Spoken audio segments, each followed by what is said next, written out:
recording now. There you go. Good to go.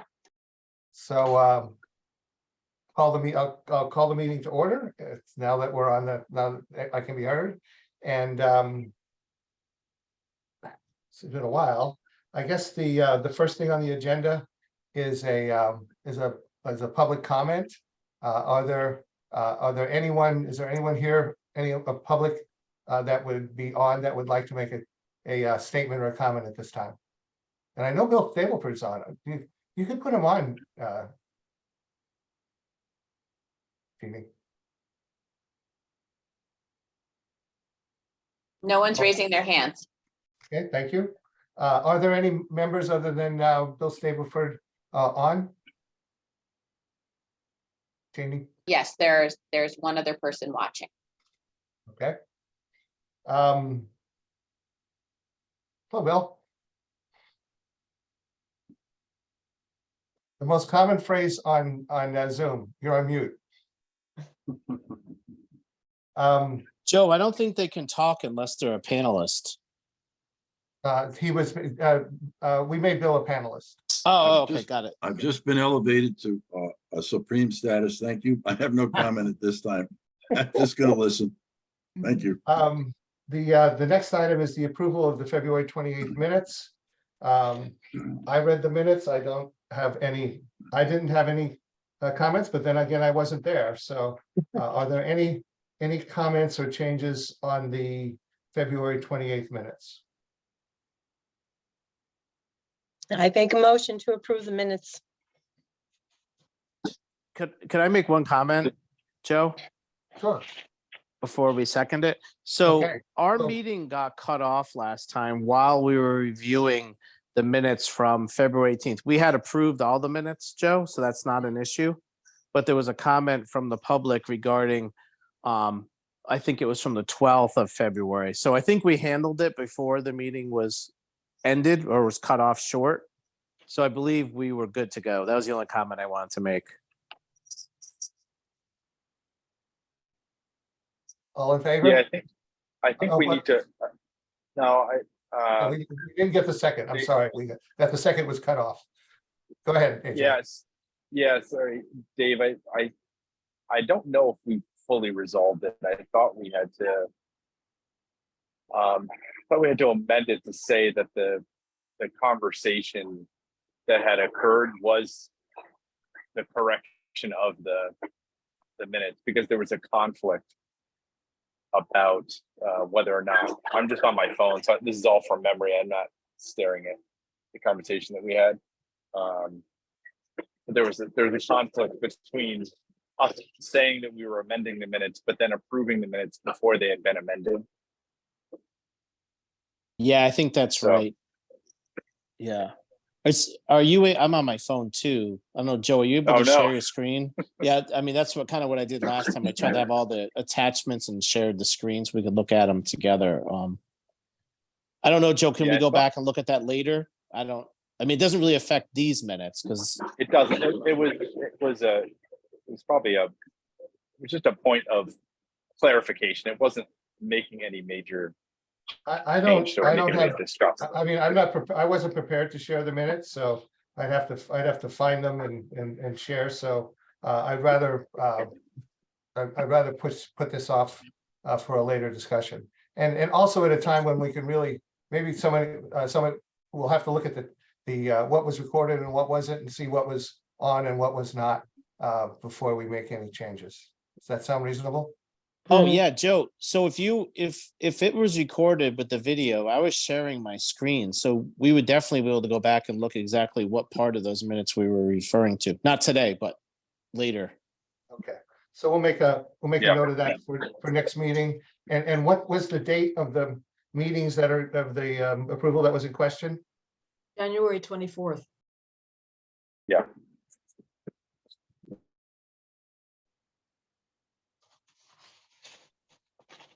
Check the tape. Okay.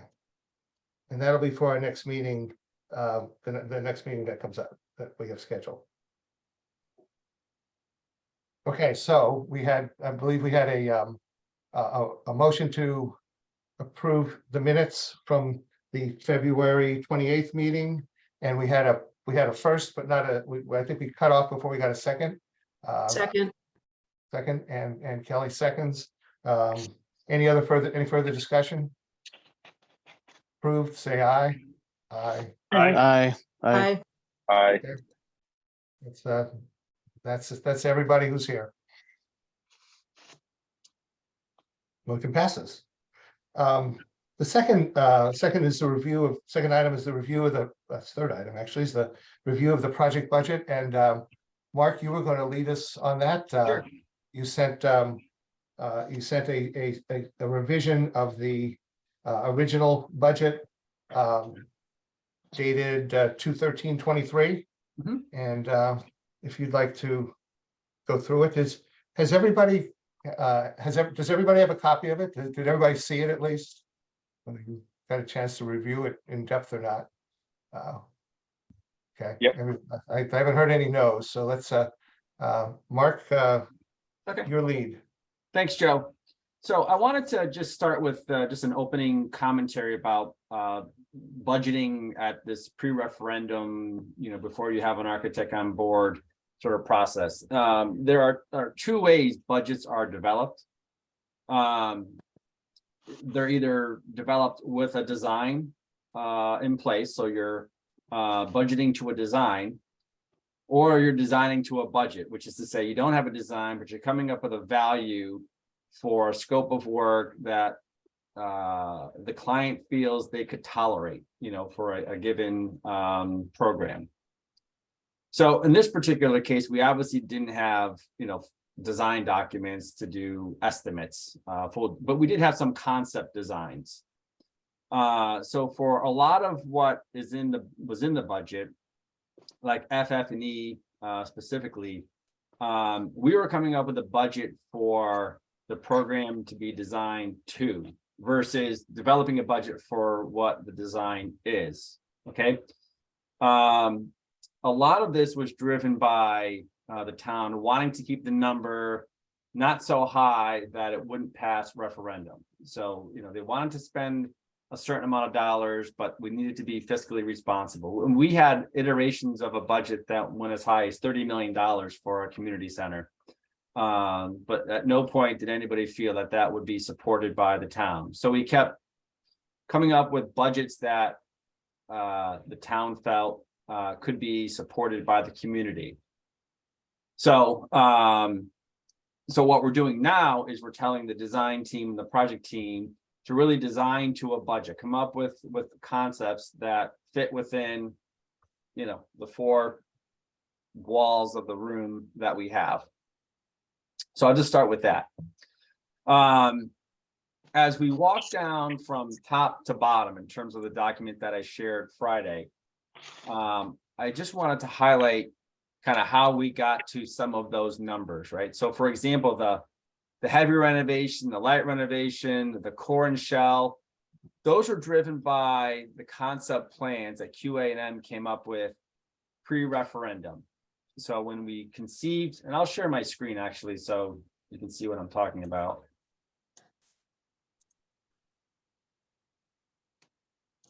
Let me know when you can all see it. You can see it. Yes, I got it. Yes. Okay, good. So these were the plans that Tom and his team came up with. Bill and Al have seen these before countless times, that highlighted what a scope of work could look like. And if I were to just zoom in a little bit, based upon the lower level, you had, now this is outlining programmatic space. It doesn't define what's considered heavy renovation or light renovation or core and shell. But let me just walk you through the plan. So we had the building program for the uses of beach and rec, youth and family services, and a lot of just general common flex space. And we had a very concept site plan that depicted some parking, but not much else. So we didn't have an awful lot to work off of relative to, so don't forget, this is not an estimate, this is just a budget. But to come up with a budget for what the work would cost. So what I would do, or what I did do, is I went to Tom's office and we went through these plans and we identified what square footage was considered heavy renovation or new construction, what was considered light renovation, and what was considered the core and shell. And that's how we broke down the cost per square foot. So the next section you see, we have a $400 a square foot, $105 a square foot, and then $100 a square foot. And what Tom and I did in his office, we went through and his staff came up with square footage of spaces that we felt would fall under the heavy renovation. So for example, on the lowest level, if we were to follow this plan, this classroom would be largely removed, and in its place, that vertical circulation, the elevator, the stair, the atrium, it would kind of look like that. This courtyard would be infilled at the first floor level. Okay, so those two spaces fell under that heavy renovation, and we treated it as a new construction. So back in 2018, when this budget was developed, we came up with what we thought was a conservative cost per square foot of $400 a square foot. Okay. The next section was what's considered the light renovation, where you're doing MEPs, finishes, the roof, windows, where you're not doing any reconfigurations, or minimal reconfigurations. So we had, largely the rest of the building. We had the gym, these spaces around here, the auditorium, the circulation spaces that exist, the bathrooms, the beach and rec space on the first floor and youth and family services fell under that heavy renovation square footage. But the rest of it was really that light touch. And that's where we came up with what we thought was a decent square foot value of $105 a square foot for the core of the building. And then the core and shell only, where you're not finishing out the space, is roughly these three spaces down here, where right now it's crawl space, but to make this future occupiable space, we could excavate, add new structure and foundation, some infrastructure for lighting and mechanicals, but really not do any finishes to it, really just core it out. And then the town could come back later on once they figure out what they want to do with the space and fit it out. And that kind of falls under that $100 a square foot basis. So those numbers gave us the 4 million, the 4.1, and the $400,000, or the 800 or $8.5 million worth of building construction. The site work was again driven off of just, let's budget $75,000 for drives, paths, and plazas. So if we were going to do anything around the entry, we'd have about $75,000. We'd have $50,000 for some additional parking out here. $45,000 for benches and bollards, $25,000 for some landscaping.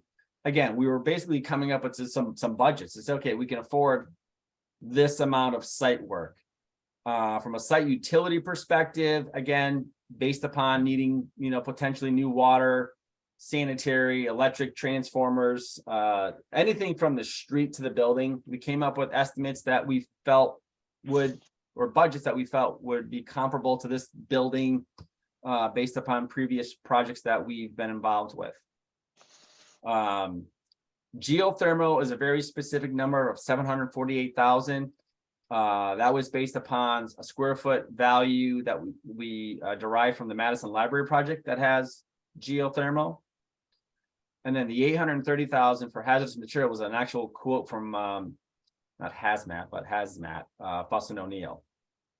So again, we didn't have much to work off of, but we came up with budgets that we felt we could probably live with relative to the scope of work. So that's the $2,033,000. Escalation, again, we typically escalate 3 to 4%. We escalated 5%. from 2021 to 2023. That was on top of escalation we had from 2018 to 2021, just so you know. It was about $800,000, or it doubled essentially. Hey, Mark, can I ask one quick question? Yep. Not to interrupt, but why wasn't the estimate updated in 2021 in preparation of the referendum? It was. Oh, I think you said they just added escalation from 18 to 21. Well, the scope didn't change, Dave. We just literally just took the budget that we had developed and escalated it.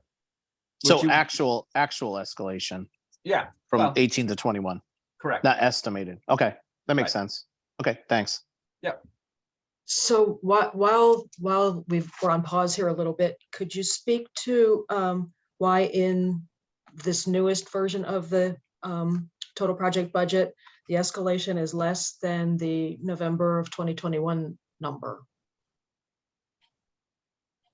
What we did for this one, Ann, is we reduced it based upon the fact that we had the architect and our fee come in what was over budget, even though we had to move things around. So I needed to reduce that to keep us down to $15.9 million.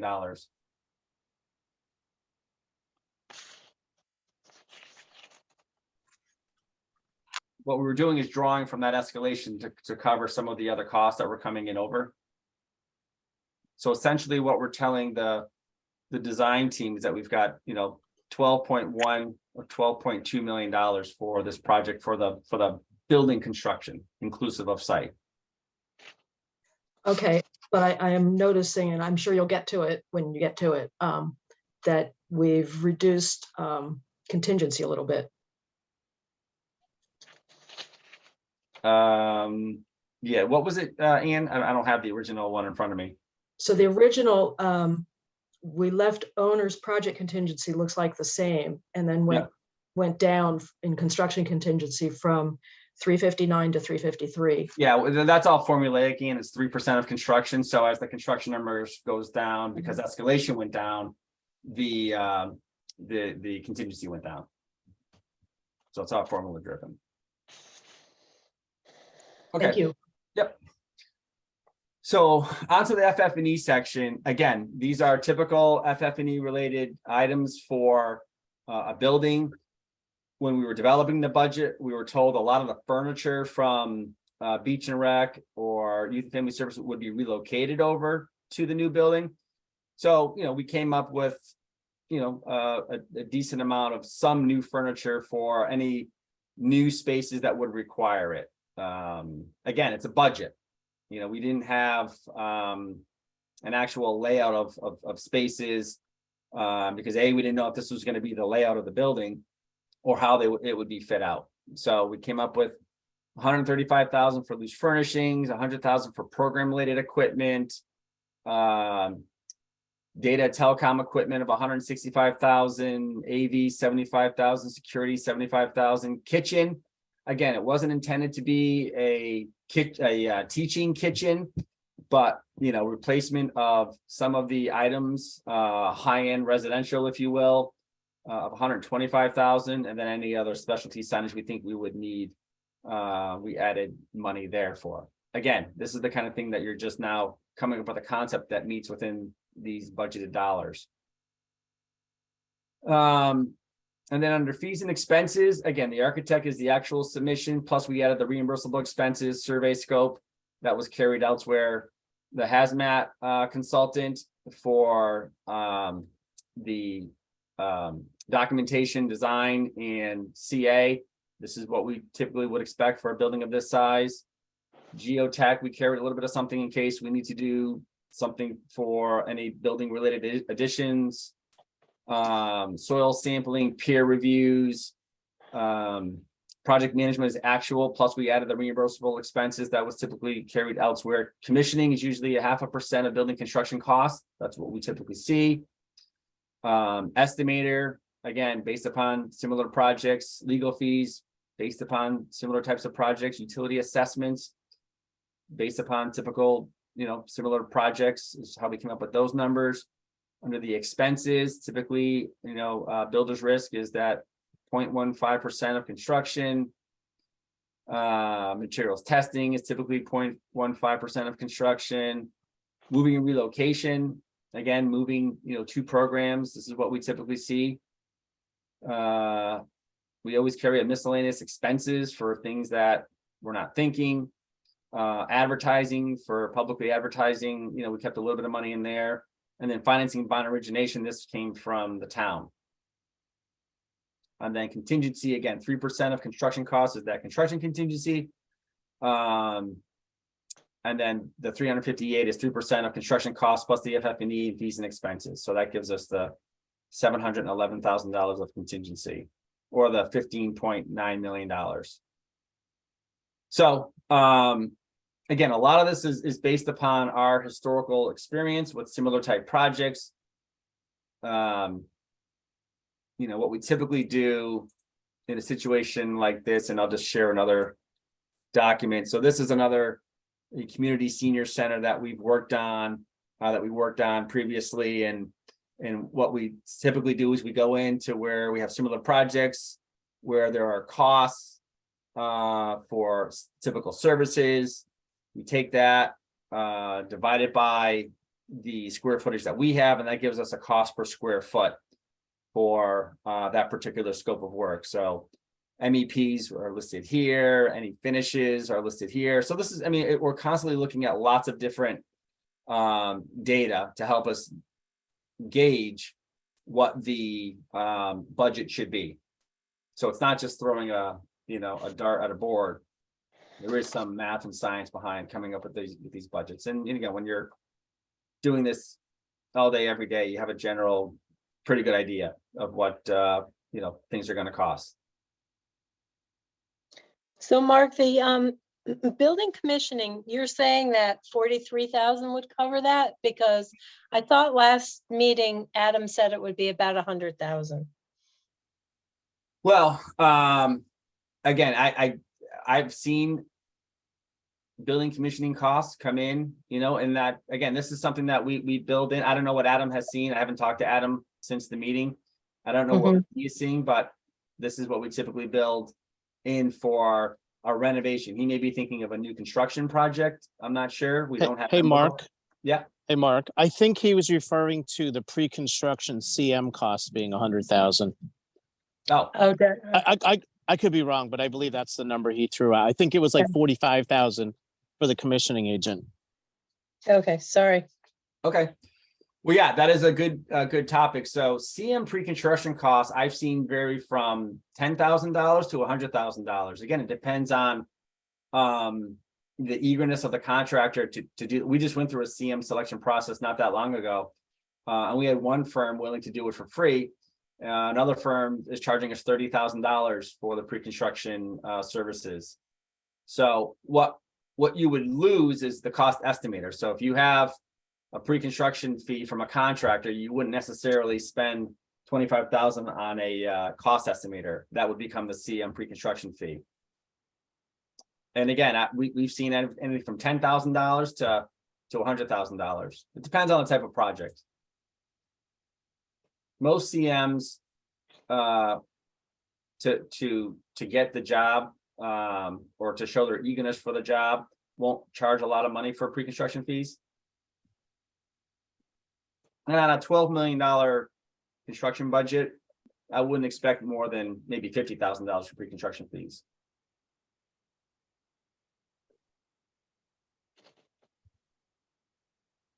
Other questions?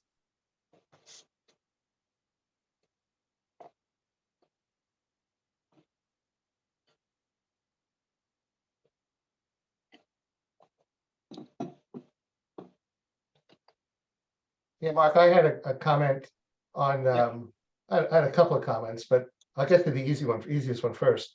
If you look at the your 2023 number 15,891 and versus the approved number, which is 15,900, that's a $9,000 difference. I don't know where we're going to need that $9,000, but I'd like to have it back in the budget. Yeah, I was trying to it is 15.9 and it'll go into contingency, Joe. Okay. Yeah, we're not Yeah. saying that this is all you have. I was just trying to get to a, to that But- number by moving things around a little bit, but it's. But I think, we may understand that here, but this document will be public knowledge, will be published. So when it's published, I'd like it to say 15.9 and 15.9. Yeah. So that it's equal. I did look at the difference between the escalation plus contingency, Mhm. and it's about a $200,000 difference. See if I can get that.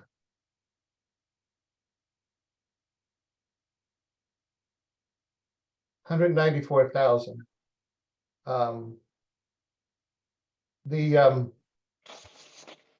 That 9,100 could go back into it. So let's say we're about 185,000 difference on the escalation plus contingency that you have in this document versus what was in the original document. Mhm. And that it's concerning it's that high, but I had trouble finding out trying to figure out where it went.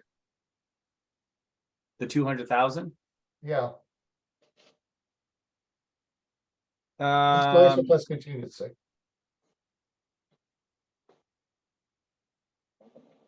Yeah, 88,000. So we had, I went to the architect and the OPM, to be honest with you, because those two line items jumped from the original budget.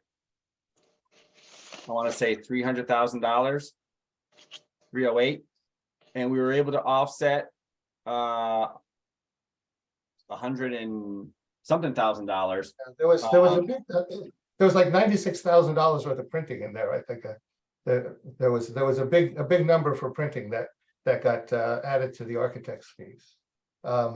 Right. So it was printing, and it was 90,000. There was consultant Okay. reimbursables was what maybe we were thinking, Oh, okay. but there was consultant reimbursables, and there was survey that got transferred from a separate line item to the architect or to the OPM. So again, there was about, hold on a second. Yeah, it was $308,000, of which, 120 maybe was compensated for what we already had budgeted that we no longer needed a budget for. And then the balance came out of the escalation. So it's concerning. There's nothing we can, I don't think there's anything actionable on it, other than that's not quite 10%. It's maybe, so it's about 7% of the escalation and contingency is already, has already gone.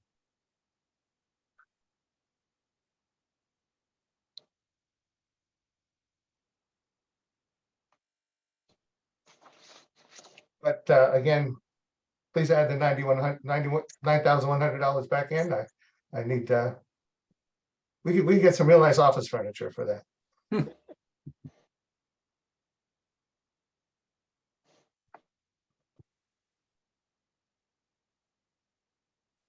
That's all the questions I had.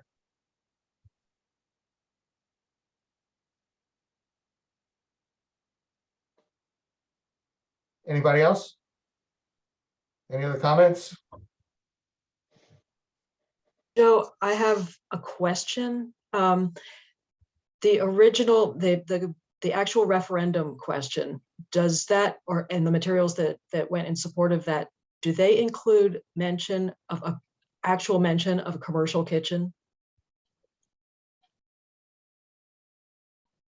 I'm going to speak to that if I can, Ann, and maybe Bill Stableford can correct me if I get it wrong, but I don't think the word commercial kitchen ever appeared in anything. Bill, do you, your memory help you at all with this? No, and on your advice, Al, our advisory committee is specifically staying away from that term. Just, we're going to use your phrase of community kitchen. So it's not going to appear in our literature. Thank you.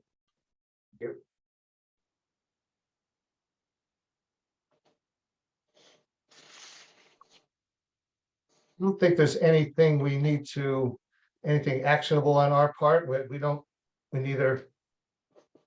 There's nothing to accept or reject, other than the request to put some money, put the 9,100 back in there somewhere.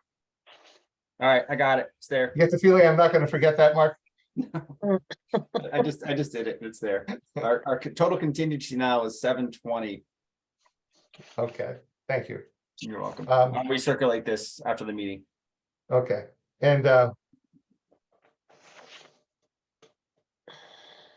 the next item is a continuation from the last.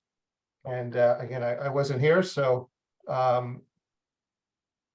Dave, maybe you could explain to me and to everyone where we left off last time, where we left off the last meeting, and what's the intent, or maybe Mark, you can do the same. And what's the intent of the are we going to be asked to decide, or is this something that we can discuss and can be decided later? What's the intent of this? This what would be our actionable item for this meeting? Yeah, so Joe, you're again, I'm on my phone. I apologize. You're referring to the CM discussion? Yes. Yeah, so last time there was only emergency. 4. Yeah, so last time there were only 4 members, I believe, on. So we deferred any sort of vote to the future because a good portion of our board wasn't present. We did have a good conversation with Adam and Tom. They provided us with all the information. I thought it was good. But again, 3 of you weren't there. So I don't know if you guys had a chance to go back and watch or listen to the meeting to get caught up to speed. I know Adam's not here tonight, Mark is. So I don't know if Mark, you have anything you want to add? If you had talked to Adam or. Yeah, we talked a little bit about that discussion. He said it was tabled. And I think, Joe, you and I spoke about this with Tom and maybe Dave, and maybe somebody else. Al, I think, was on that call. Was Al on the call last week about the CM approach? So, we shared with the committee a narrative that describes the 2 processes, and I don't know if I need to go through that again with everybody. But basically, the construction manager at risk approach allows you to hire the contractor during the design phase to be a partner, to help with estimating, to help with some construction logistics, kind of keep a finger on the pulse of the project. You have more control over who you hire as your contractor. It's not low bid necessarily. It's quals based like it was with your architects. We will get pricing from them for their services up front. So it's not like we're going to wait until the end. We're going to know how much it's going to cost for you to have a construction manager in the middle of, in the early part of design. So, there are some benefits. There are, you will have better control over who's building out the building. The general contractor approach, you're issuing the drawings, and if you have a DAS certification and you're low bid, you're awarded the job. You have a lot less flexibility on who gets the job. And Tom and I and maybe others on the call, have seen some not so great contractors come through that way. So there's more risk, I guess, with the general contractor, that you'll end up with a contractor that may not be working in the best interest of the town.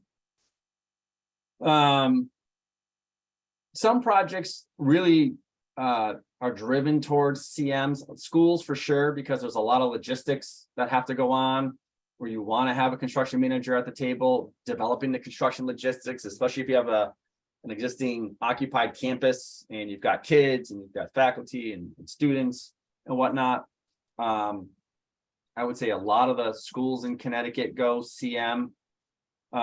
This particular project, isolated, it's not an active campus. Yes, we've got the fields and the playgrounds, but we could work with Tom to come up with the construction zone to say, okay, this is where the contracting activities is going to be, and everything outside of that you can't touch. So, this is not a complicated project where you would need a CM to provide logistics planning.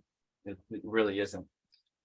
The cost of them to do the work, the fee is usually in line with the GC. Maybe it's a little bit higher because you usually tend to get, in some cases, a higher level of staffing.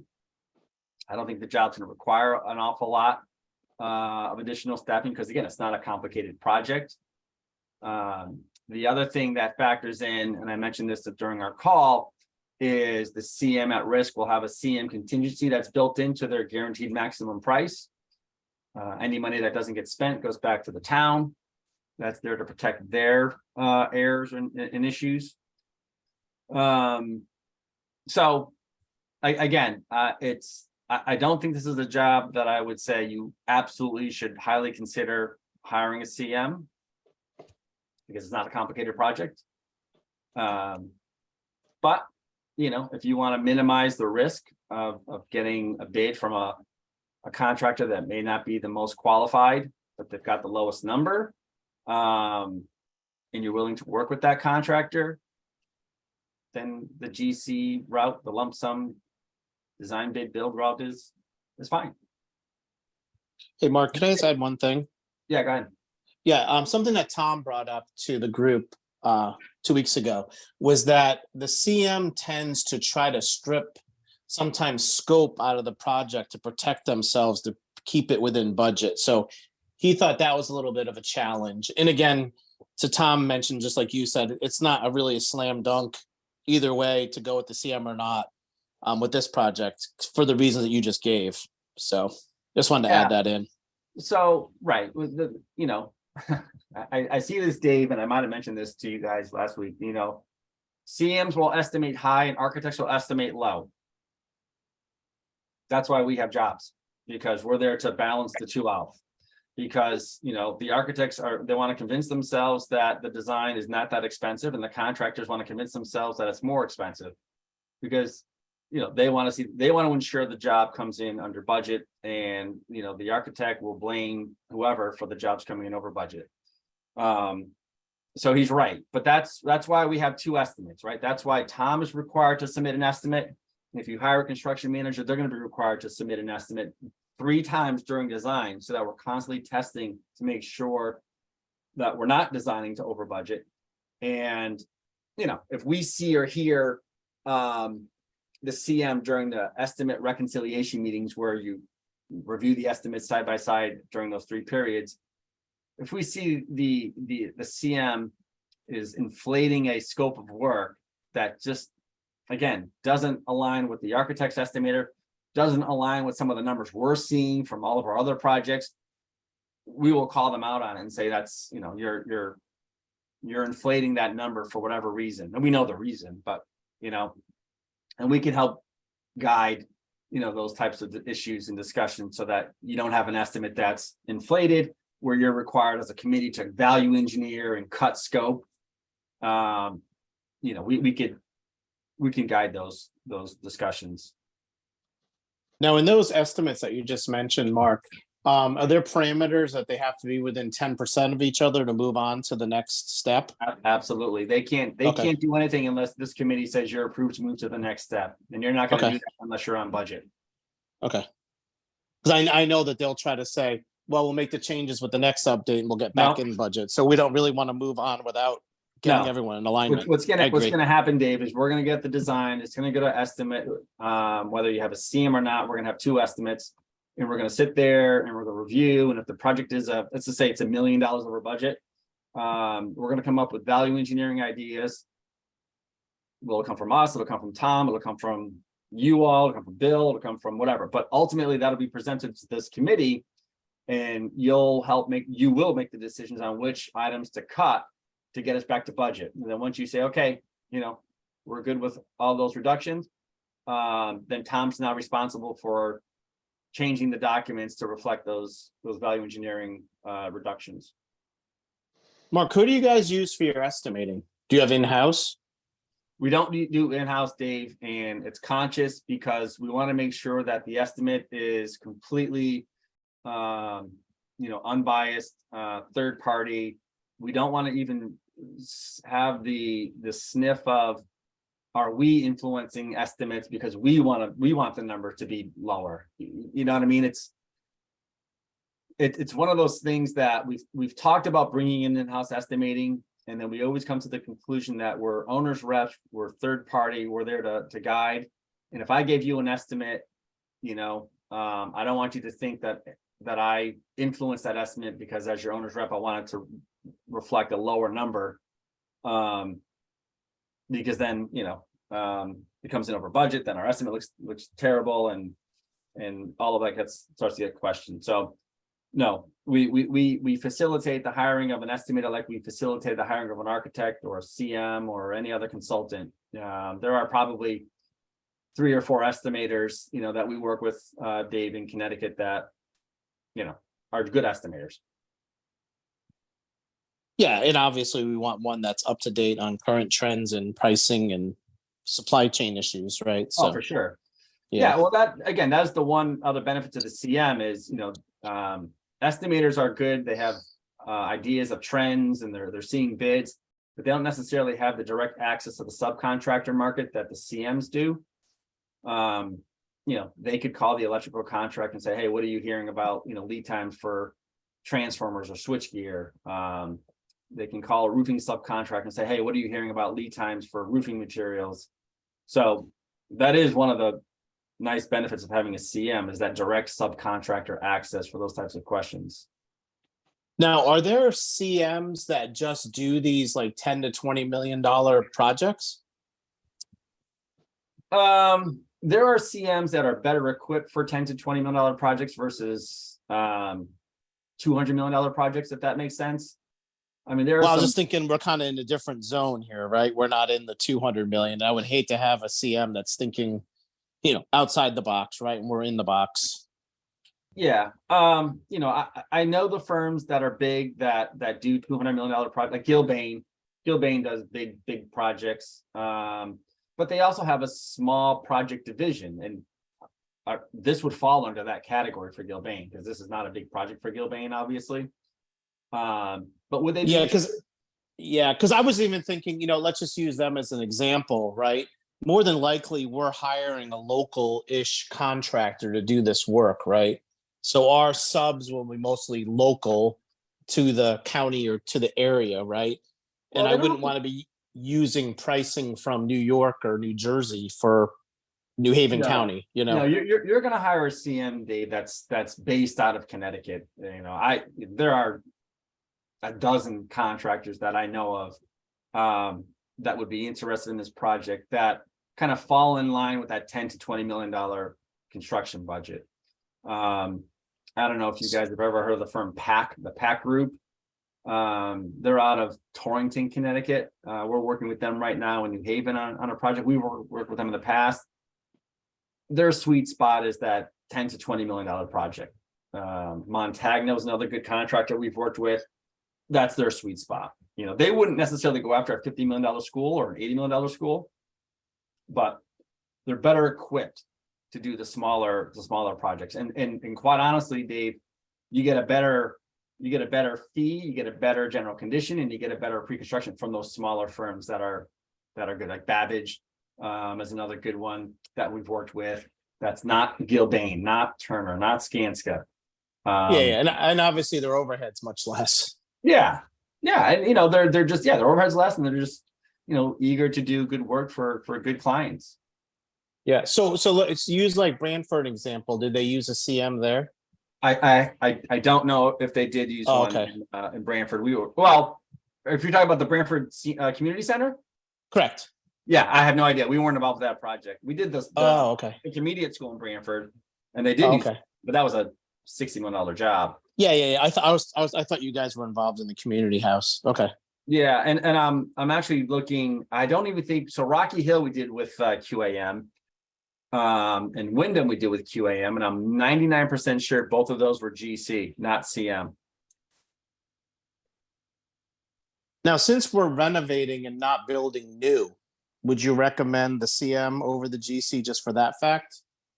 For covering unknowns, or no? No, necessarily. Okay. No, that's that's gonna be more on QA&M to poke and prod into that building. The CM won't do too much from a discovery. At this point, honestly, the only benefit to a CM is just monitoring the trends of what's happening in the market, right? And having that direct subcontractor access that we don't have, or QAM or any else. That would be the only thing that I would say, yeah, you want to go CM.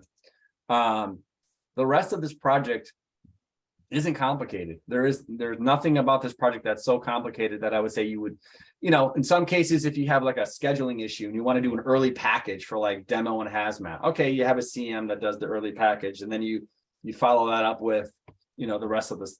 We don't have that. This isn't, it's not even a school project where you got to be in by September and we're getting off to a late start. I know we want to get the job done as quickly as possible, but for some reason, we went out a month. It's a lot different opening this building in October versus a school, which, can't happen. And then Okay, would you ask say about that. typical fee? Oh, sorry, just one really last question. Sure. The typical fee is like 2.5%, 3%. So we'd be looking around 300 grand. Is that accurate? That's just the fee. Yeah, I've seen it as low as 2.25. And I've also seen So it. it's just something for us to keep in mind that it's another $300,000 cost. But Dave, I'll say this: that 2.5% is going to be in the GC's bid too. They're not, Right. It'll be baked into their lump sum. We won't exactly know where it goes. The fee and it'll be open book. It'll be you'll know exactly what the fee is. The GC you won't know because we don't. But that's what I'm saying. The GC we wouldn't know. Correct. Yeah, you wouldn't know. The only thing that you would have to, I would say, be careful of is that CM contingency. It'll be 3%. So 3% of $10 million is $300,000, or is that right? 300,000. No, it's 30,000, right? No, 300, you're right. 300. Yeah. But, Yeah, you could bake in some alternates though, couldn't you? Or no? Yeah, of course you can. I mean, Right. So you could put alternates in to help with that.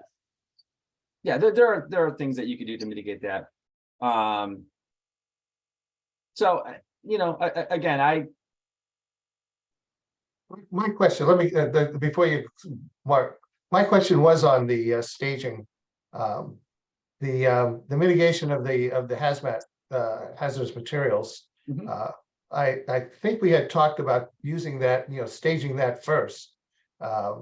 Because of the possibility of multiple unknowns in that, at that step.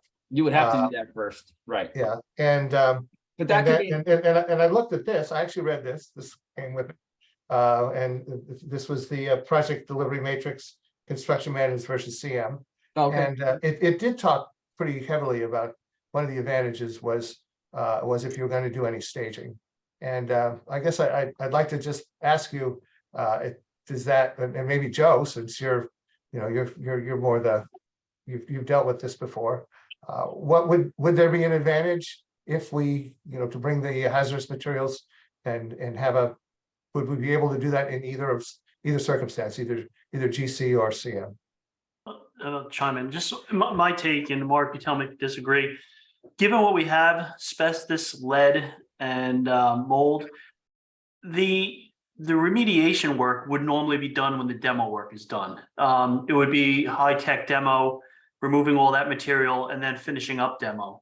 So normally it would be done with the demo work, given what's there. If we had groundwater issues or soil vapor issues, it would be something different. So to your point about staging, as long as we, you would normally stage demo anyhow. So it would occur right around that same time. I don't think there's a benefit one way or the other from a staging standpoint. Okay, thank you, Joe.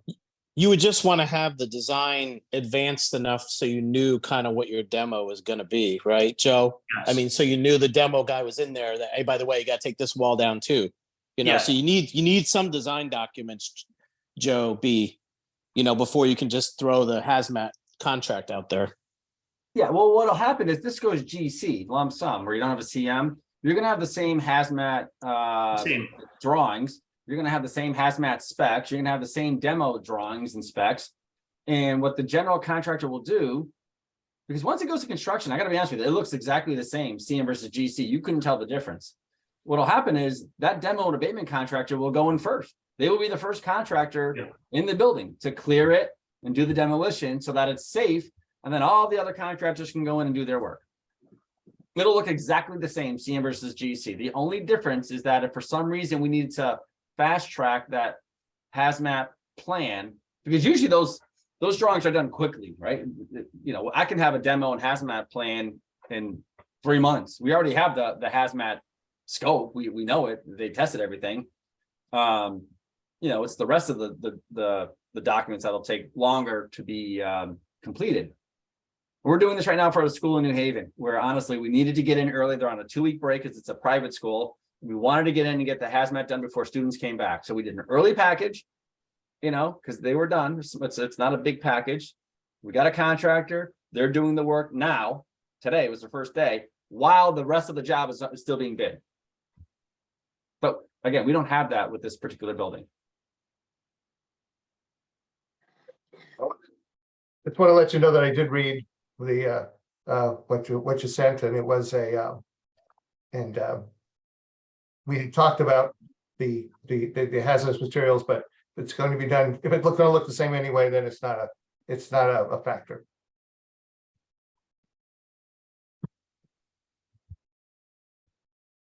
Can you all hear me okay? I Was can that hear you, AJ. Can you guys hear me okay in my car? Yeah, I hear you. Okay. One thing, Mark, I wanted to get your opinion on as well was something Tom said in the last meeting, was that sometimes with the GC, there's less risk of things getting lost in between the subcontractors. And that's something I had experienced in my past where, you know, one subcontractor would say, well, I'm not responsible for putting that blocking in for my pipes, or I'm not responsible for this or that. And there was always a ton of little stuff, like little gappy type stuff that had to get done. And it was his opinion that a GC would handle all of that, and the construction manager would, a lot of that would eat out of the CM contingency budget. Is that generally true, or what's your experience there? So it depends on, it's a good question. It's a good point. Again, that CM contingency is there to cover any errors that the CM makes in either the execution of the work or bidding it out. If the CM wasn't clear in terms of who covered a bridging scope, you know, so blocking, let's say in a wall for accessories, you know, an easy way for them to, you know, resolve that is to just say, okay, we'll take it out of the CM contingency. Well, yeah, that's easy for you to do because that's sitting there, but you know, it's still the owner's money. And if the owner's money doesn't get spent, it goes back to the owner. In the GC approach, you know, if the blocking is called for, I don't care who owns it. They own it. The GC owns it. You figure out how you're going to get the work executed. You know, there's another thing I'll just say that's a misnomer, and that if you have a CM, you're going to have less change orders. And I can tell you right now that is not the case. Change orders are a derivative of poor drawings, not a GC or a CM or a subcontractor. If a scope of work is not on the documents, either it's because it was missed by the design team, or it's an unforeseen condition, nobody knew it existed, or you all deciding, or Peggy deciding she wanted to do something different. If it's not on the documents, whether you have a GC or a CM, you're going to have the exact same change order. So I don't want people thinking that if you hire a CM, you know, we sometimes jokingly refer to the GMP is called the guaranteed maximum price. That's what it means. And that means for anything on the drawings or the specifications, they guarantee that it won't cost you a nickel more than what's on the drawings or specs in that guaranteed maximum price. Reality is the guaranteed minimum price, because anything that happens, as I just described, design issues by QAM, unforeseen conditions, betterments, added scope, that still comes out of your contingency. So the GMP goes up. It doesn't come, it only comes down once they return the CM contingency. But even still, oftentimes it's higher. Yeah, that would just happen out of whether it's CM or GC. It's whether it comes out of CM contingency or GC's profit, right? So it's the same scenario. Right.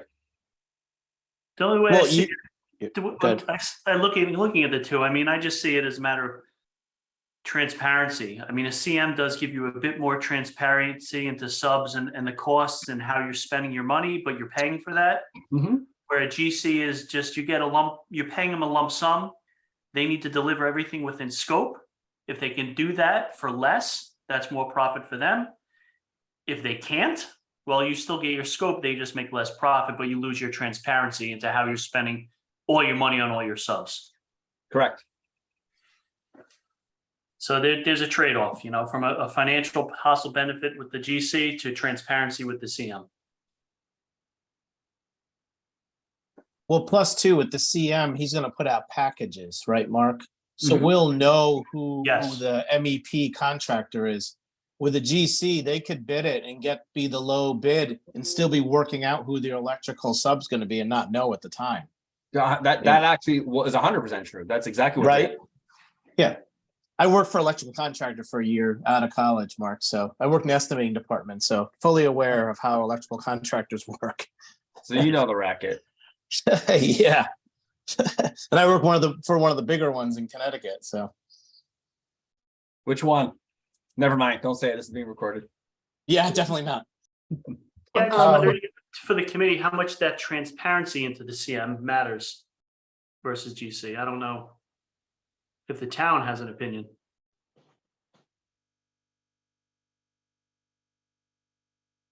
I'll shake don't his know. head no, but Yeah, there you go. I'd look to Bill McMinn for that answer. Okay. So an opinion on contractors? CM does the town have an opinion on using a GC versus a CM? No, Okay, it's up to the building committee. The school decided to do the general contractor. It's totally your call. Historically, they've done both. thank you, Bill. That actually So- says a lot. Thank you. Rocky Hill was definitely GC bid, and that was about the same value of this project. Maybe a little less. And then Wyndham, I think was.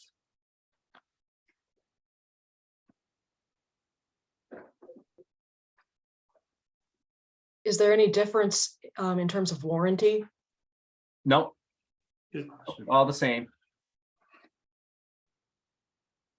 So quick question for you, Mark.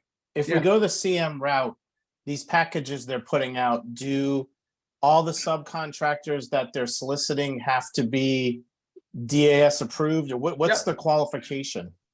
Yeah, no, well, the CMs or the GC? The No, no, CM no, no. subs. I'm talking about the CM subs. No, the CM subs are gonna be the same as the GC subs. They're gonna have to list this, bid this publicly, right? It's gonna have to be a public bid. The only. Well, but but once the GC gets the project, he picks whoever he wants. Yeah, but they still have to have their DIS certification. Yeah, correct. But in the CM world, if he puts out packages, we will know who the low bidder or whoever is selected, right? We will. Package, Yes. right? we will- In the we GC will- world, we're not gonna know. We're not gonna know until, right, we ask for a subs list, correct? Do they do like a CLA 12 or whatever? Like they must do some sort of subcontractor agreement, right? Yes, definitely. Right. Yeah, so we'll know what the dollar amount is and what scope they have, right? Right. So I'm sorry, I'm just looking at, so yeah, it looks like Wyndham was also GC. That senior community center. Now, the only, and I don't want to hijack this meeting, but I got one other question, Mark. Yeah, In the current contracting environment, have you noticed any downturn of quality or workmanship with any of the contractors recently in their, struggle to retain and get workforce or labor? no, I haven't seen that, and we haven't seen that anywhere. The biggest issues that we've run into is just, again, supply chain issues, and delays. I was just talking to a colleague who's doing a project, and we had a commitment from, I forget which electrical supplier. We were supposed to have this equipment on site April 1st, and they just told us yesterday or 2 days ago, it's coming in August. Yeah, definitely switchgear, relays, transformers, those sort of items. Generators are definitely long lead times now. From Right. my experience in the job I'm doing now, we're actually going through a substation right now. And we had a relay that we have to replace, and the lead time is not what you would want to have. I can tell you that much. You know, the other thing to keep in mind too, right? And this is something that you don't have to hire a CM now. We hired a CM literally a month before we went to bid on this other project that we're working on in New Haven. So, you know, we could continue to not make a decision today and go through the route of estimating with the 2 estimators and monitoring the trends. But if for some reason during the course of design, it looks like there's going to be, you know, an equipment or an item that could be a long lead item, we can consider bringing the CM on then versus now. Can we do like an early work authorization package too, to put out a bid for a component that we may want to You did. order ahead of time? Yeah, the town could pre-purchase, absolutely. Right? So we should, yeah, I mean, that could be something that we look at if we don't take the CM route. You could, but the only risk with that, Dave, is, well, I guess, well, you have to make sure that what you buy, you're going to use, and it's not going to change, you know, during. Right. So, because if we get bids that are over budget and we have to value engineer, and you know, once you commit to that equipment, you own it. And you have to be 100% sure that there'll be no reason for that equipment to change. Right. And to Ann's point, from my experience, sometimes the warranty period starts on these devices when you purchase them and not when you install them. So something you have to keep in mind. I know that there's always an argument both ways, but well, we see it more on the HVAC equipment, that their warranty starts when you start it up, and that could be 4 or 5 months before you get substantial completion. But those are things that we hammer out with the GC or the CM. So I guess my recommendation would be I'd hold on this for now, unless there's an overwhelming opinion that you want to go the CM route, which is fine. You know, we could facilitate that, but plus Joe Valentine's looking for a full-time job, so he'll have plenty of time to be down there every day looking over documents, right, Joe? You know, that I'm taking another vacation. I hope you realize that. I hope you're not doing anything for the month of May, because I'm going to be pretty much gone. Somehow I don't think that coincides with the needs of a CM. I don't think they get too many 3-week vacations or 4-week vacations. I guess you know, sometimes we just take a straw poll of the group without taking an actual vote, and so as from my point of view, if this isn't a decision we have to make now and we can make later, I would just soon defer it. But maybe are there other opinions in the group?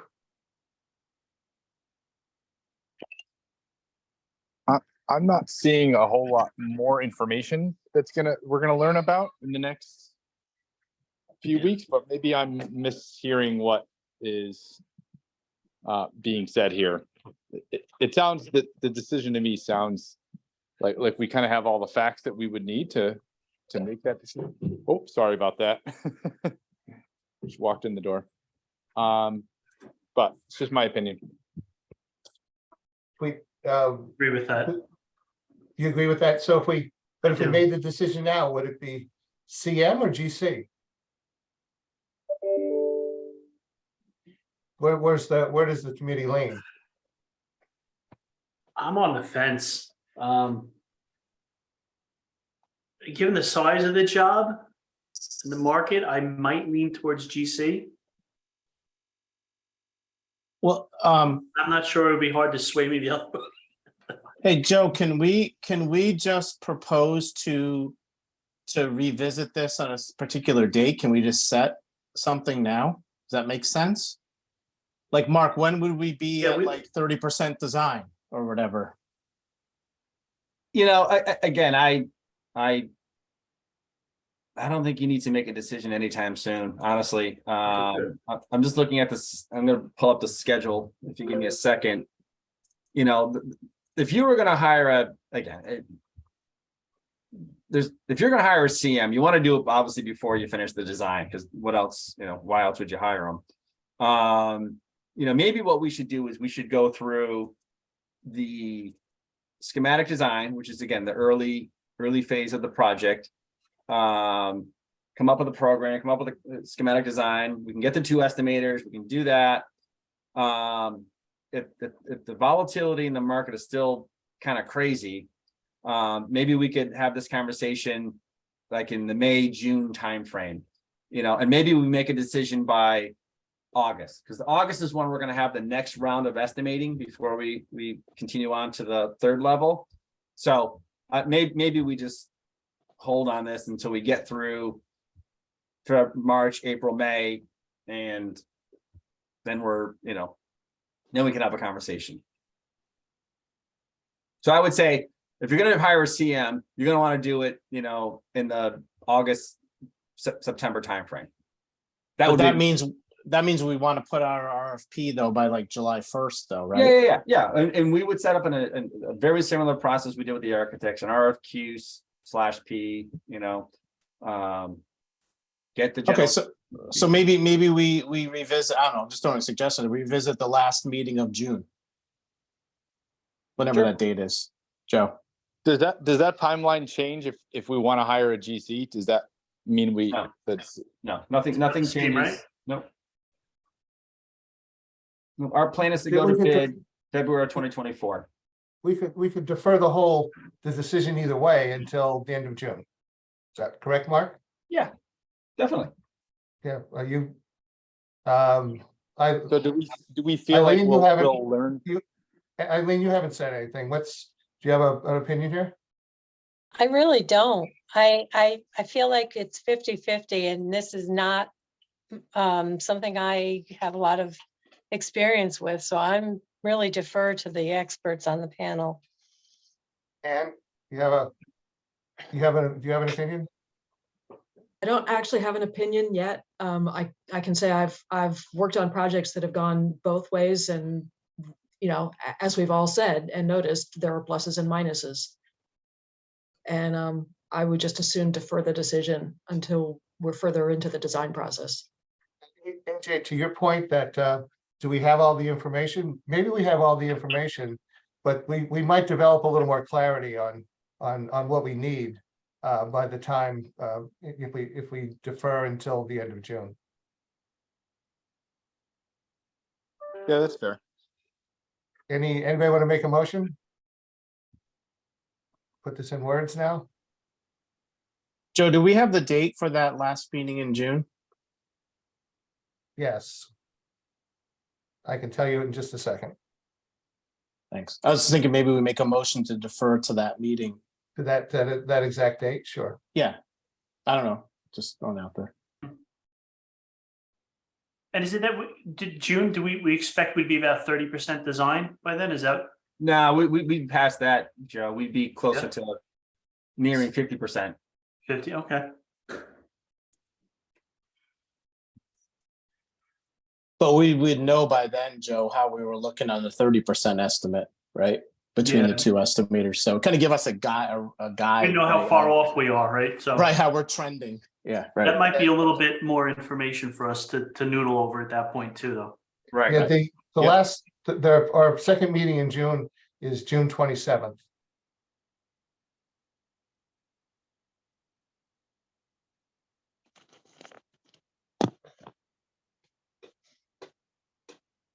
Okay. Well, I guess I'll as the chair, I'll make the motion. Doesn't need a second. We can vote on it. We can discuss it that we defer the GC versus CM until at the latest June 27th. We can make a decision earlier if we like, but we will use the June 27th to be the latest we will decide between GM and DC. In GC, CM and GC. Any further discussion? In I'll favor? second that. Okay, second. In favor? Aye. Aye. Any opposed? No, okay.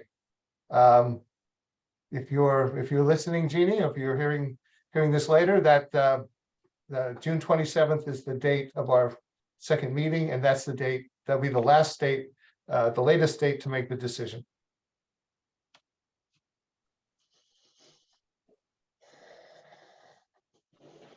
We have two more things, and might even get done with this in 15 minutes. We'll see. Earlier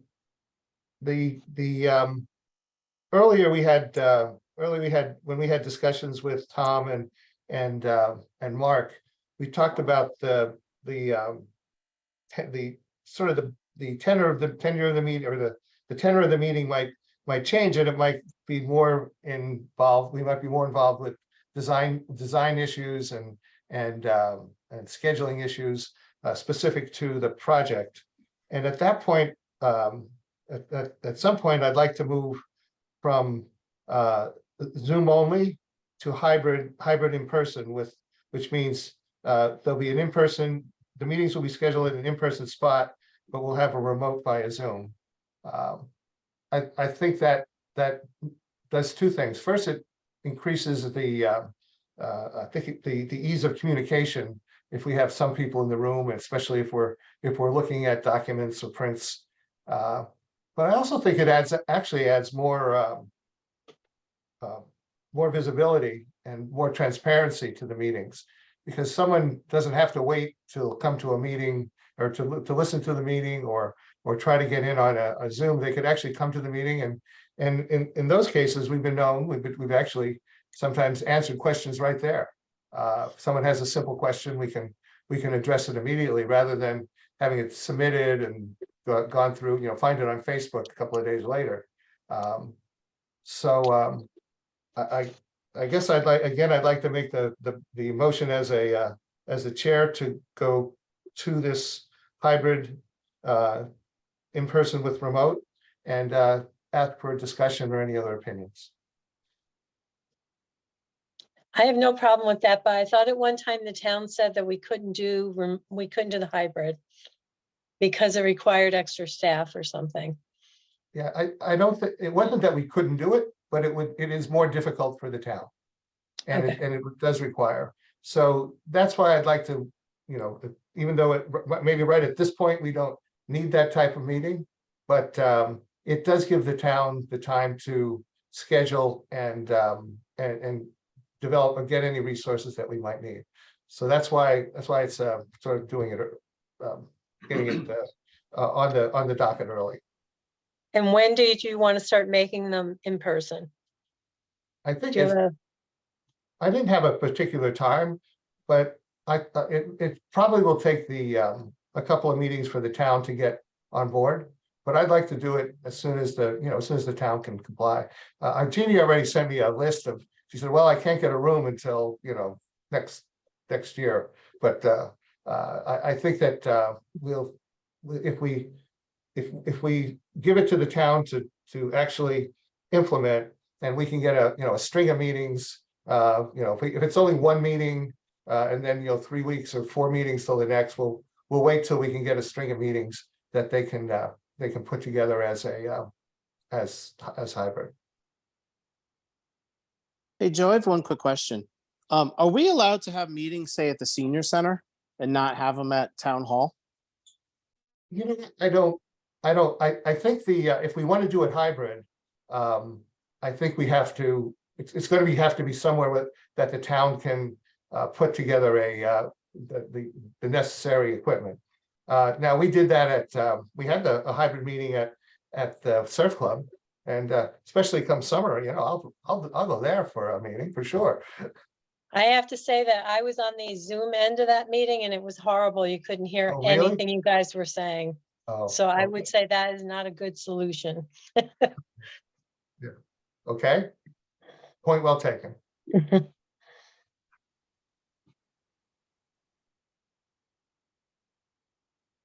So Joe, just to clarify, we're not saying that we're not picking a necessary date that we would start this hybrid. We're saying we're going to talk to the town about it first. It would be up to if the town says we can do this, in 2 weeks or 3 weeks or whatever, then we would, then that would be scheduled. I don't want to have to come back to the committee and say, this is, to vote again. but it would, as soon as the town can do it and do it reliably, repeatedly, repeat it, I'd like to go ahead and schedule it that way. And it's not going to change our meeting dates, correct? That's correct. Do you want a second on that? Do you like to second it? I will second that. Any further discussion? If not, a vote up or down, yes to future scheduling of hybrid meetings. All in favor? Aye. Aye. Opposed? None? Okay. We'll begin working with Jeannie, but this might be something even that might require Jacqueline to come back. That may be something that would be, she may be better at it, better equipped to do this than some others. And Al's smiling. Is she coming back, Al, or is Jacqueline going to be returning? She said she was going to. Yeah, every indication is she's coming back, and probably sooner rather than later. Okay.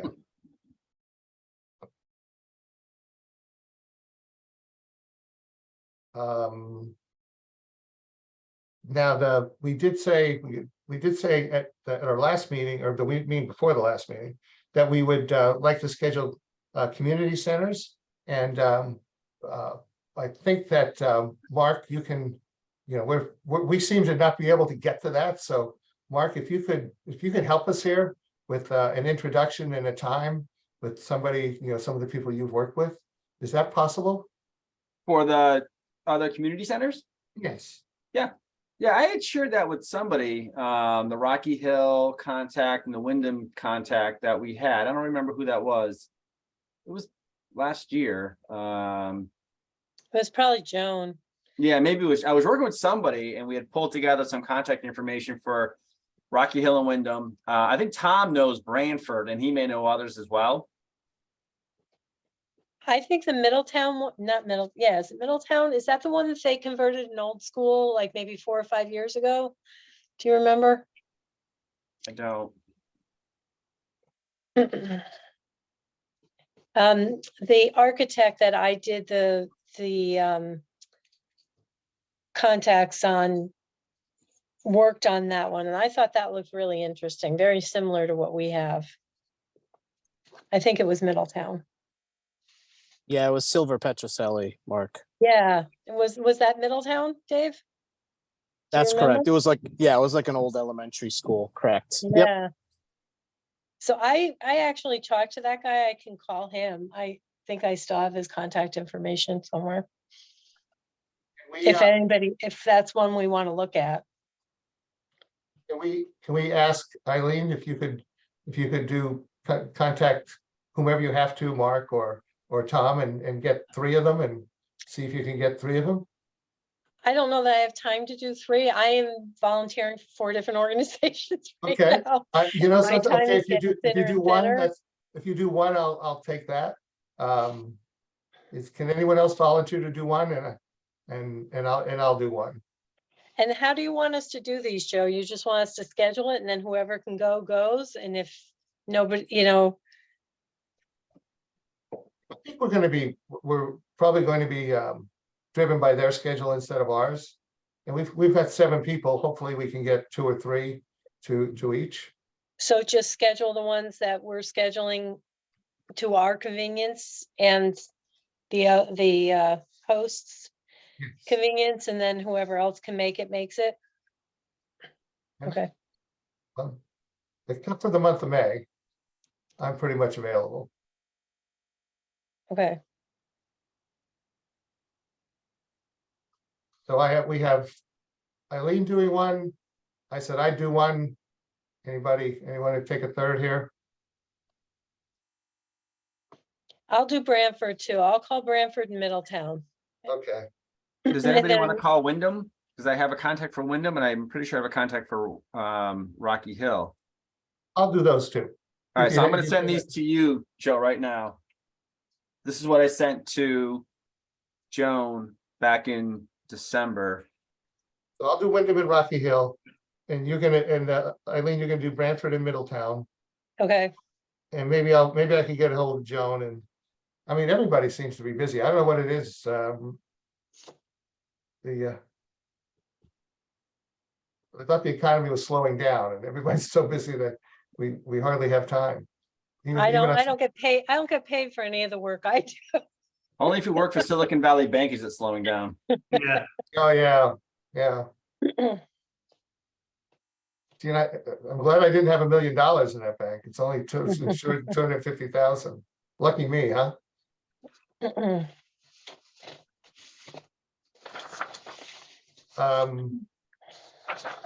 So that's. So the last is any committee remarks? I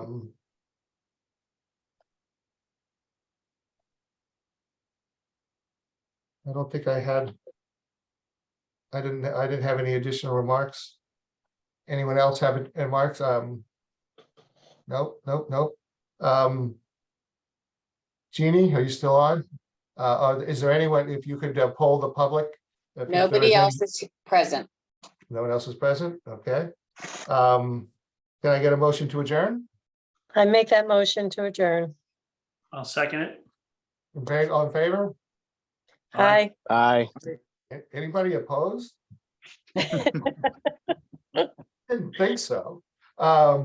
Thank you, everyone. Good meeting tonight. Thank you all for participating. And thank you, Mark, for leading us through a couple of the items. You And Bill, got it, always good anytime. seeing you. Take care. All right, take care, everyone. Bye-bye, thank you.